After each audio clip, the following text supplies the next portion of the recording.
Colonel Sher Khan cadet college Swabi میں رات کے کھانے کے بعد 150 سے زائد طلباء کی حالت غیر ہو گئی۔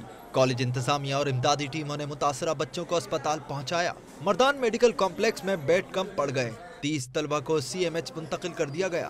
متاثرہ بچوں کا کہنا ہے کہ انہوں نے شام میں سموسے پکوڑے کھائے اور رات کو کھانا کھایا، جس کے بعد پیٹ میں درد شروع ہو گیا۔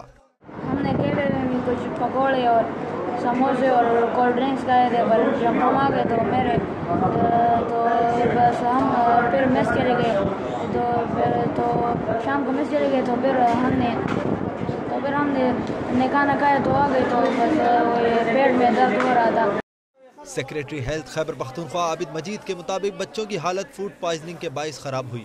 وزیر صحت خیبر پختونخوا شہرام ترکائی کا کہنا ہے کہ واقعے کی اطلاع ملتے ہی امدادی ٹیمیں کیڈٹ کالج روانہ کر دی گئی تھی۔ فوڈ پوائزننگ کے شکار طلباء کی حالت خطرے سے باہر ہے۔